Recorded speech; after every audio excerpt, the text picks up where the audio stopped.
I mean, just extraordinary. Campaigners warning that digital IDs could let predators pose as women to target children. Sex Matters have highlighted 45 cases, while the government insists safeguards will protect users. The Children's Commissioner has pledged to review the concerns. Let's speak now to Helen Joyce. Helen is, of course, Director of Advocacy at Sex Matters, also the author of Transgender Identity and the New Battle for Women's Rights, and regularly helps us out on these kind of stories.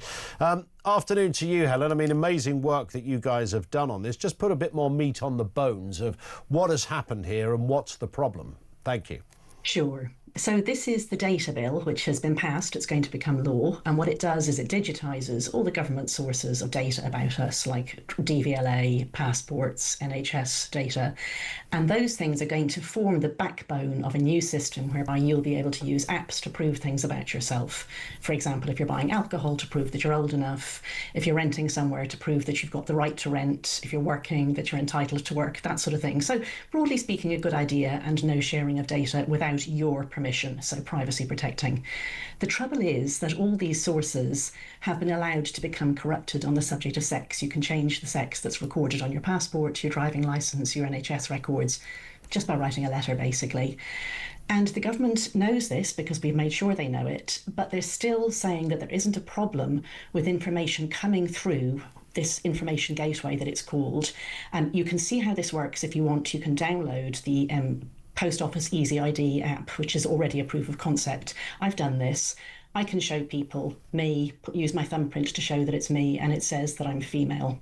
I am actually female, of course, but that's information that came from my passport and driving licence, and any man who wants to change their passport or driving licence to say female can do that now.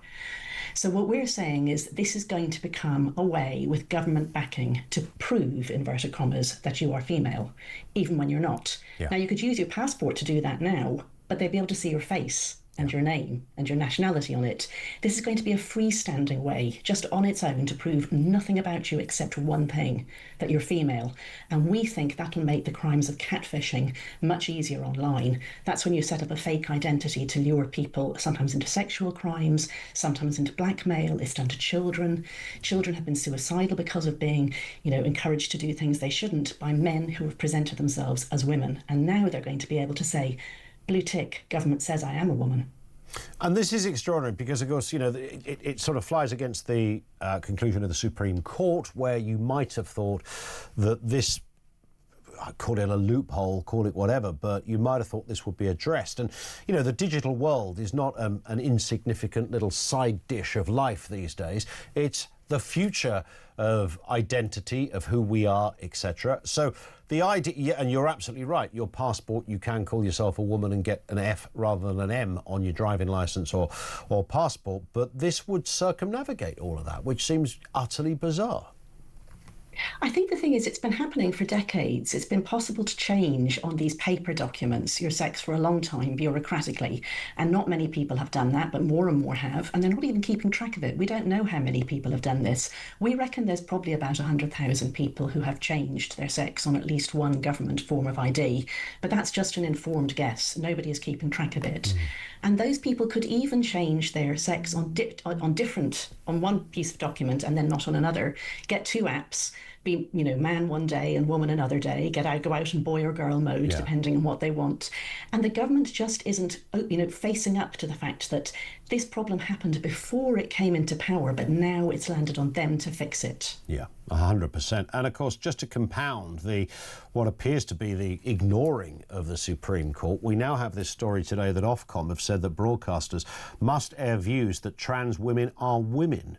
So, I mean, this is a bit of a leaked letter situation as we understand it, but I can almost hear them over there in the boardroom going, well, no, we mustn't say that. No, you literally can say that because the Supreme Court has ruled on it, but there still seems to be resistance.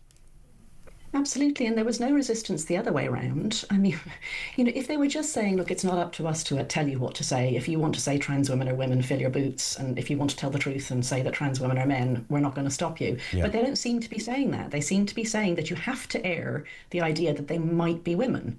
But that's not true. They just aren't. You can say it if you want, but it's not true. Yes. And they should be on the side of the truth.